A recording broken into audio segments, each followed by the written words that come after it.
You will die today. I swear you will not leave this compound alive. Madame Gold's voice thundered across the yard of number 14 Bomba Street in Freetown. Her wrapper hung loosely around her waist as she waved a thick wooden stick in the air. Her eyes burned with rage as tenants peeped through their doors, terrified. But what happened next was something nobody in that compound would ever forget. To understand how it all began, we have to go back 3 months earlier. The terror of Bomba Street compound at number 14 Bomba Street had 12 small rooms rented to struggling tenants. The owner, Madame Gold, ruled the place like a tyrant. Every month she increased rent without warning. If someone complained, she insulted them. If they delayed payment, she humiliated them publicly. Every morning at exactly 6 a.m., she walked around the compound banging on doors with her stick. "Where is my money? You think this is your father's house?" Everyone feared her.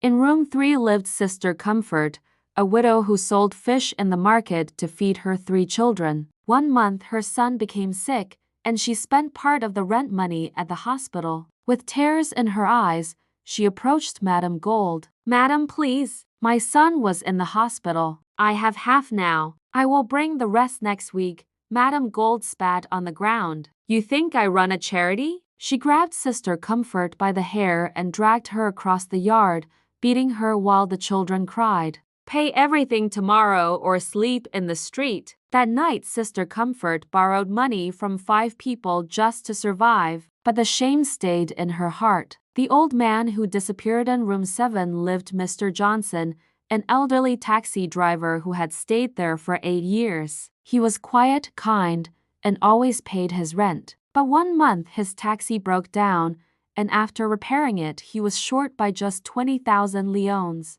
Respectfully he removed his cap. "Madame Gold, please give me 1 week. I have never failed you before." She laughed cruelly. "So you think 8 years means you stay for free?" That same day she called the police. Inspector Bangura arrived and arrested Mr. Johnson in front of everyone. The tenants later collected money to bail him out, but the humiliation was too much. Mr. Johnson packed his bags and left the compound forever. From that day, everyone knew the truth. Madame Gold ruled with fear and the police were on her side. The mysterious new tenant. Then one hot Tuesday morning, a young girl arrived. She carried only one small bag. "My name is Amina," she said quietly. "I need a room. I can pay 6 months in advance."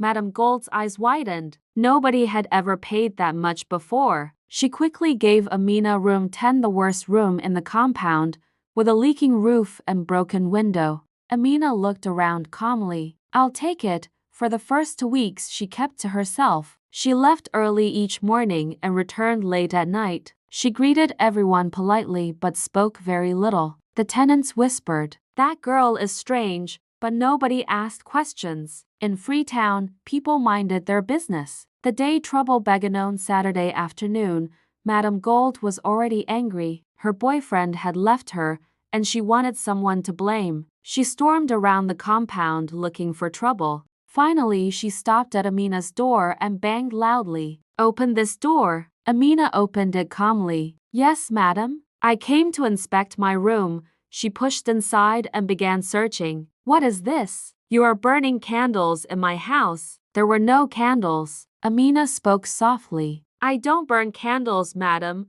Are you calling me a liar?" Before anyone could react, Madame Gold slapped her across the face. The compound went silent, but something changed in Amina's eyes. "You should not have done that," she said quietly. Madame Gold laughed. "What will you do?" She raised her hand to slap Amina again, but this time Amina caught her hand in midair. Madame Gold tried to pull away but couldn't. Amina's grip was like iron. "Let me go," she screamed. "I'm calling the police." "Go ahead," Amina replied calmly. The police arrived 10 minutes later. Inspector Bangura arrived with 2 officers. He had been protecting Madame Gold for years. "Where is the troublemaker?" he shouted. Madame Gold pointed at Amina. "That girl attacked me." The officers grabbed Amina's arms. "You are under arrest," Inspector Bangura said proudly. Amina looked at him calmly. "I'm giving you 1 chance. Let me go and leave peacefully.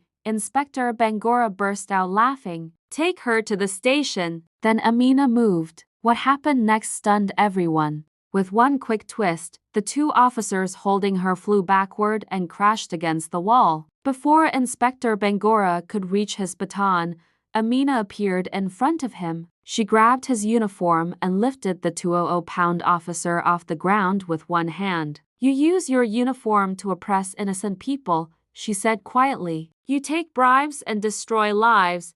Then she tossed him into the dirty gutter outside the compound. The powerful inspector crawled out covered in filth. For the first time in years, he looked terrified. The real twist. Who are you? Madame Gold whispered. I'm just someone who learned how to fight, Amina said. My father was a soldier. He taught me martial arts. Then she held up her phone. And I recorded everything. Inspector Bangora froze. If this video reaches your superiors, Amina continued, your career is finished.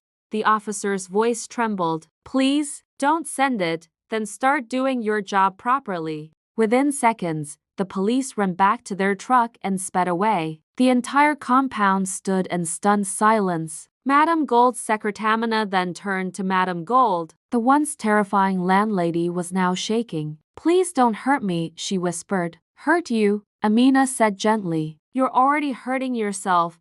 Then she asked a simple question. Why are you so angry all the time? For the first time in years, Madame Gold broke down. My husband left me, she sobbed. He ran away with another woman and took everything. I was left with nothing but this house.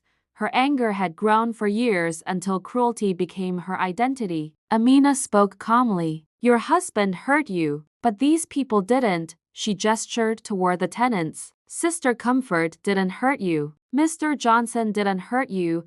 Madame Gold looked at their faces she had terrorized for years. For the first time, she felt real shame. I'm sorry, she whispered. The change of that day changed everything. Madame Gold reduced the rent. She repaired broken windows and leaking roofs. Instead of shouting every morning, she greeted tenants kindly. When people struggled, she helped them instead of punishing them. Even Mr. Johnson eventually returned to the compound. For 2 years, Amina stayed in room 10. She became like a daughter to Madame Gold and a sister to the tenants. She even taught the children martial arts so they could defend themselves. Then one morning she packed her small bag. There are other places that need help, she said with a smile. Madame Gold hugged her tightly, tears in her eyes. You showed me the person I could be. As Amina walked out of the compound gate, every tenant came outside to wave goodbye. The lesson of Bomba Street. Years later,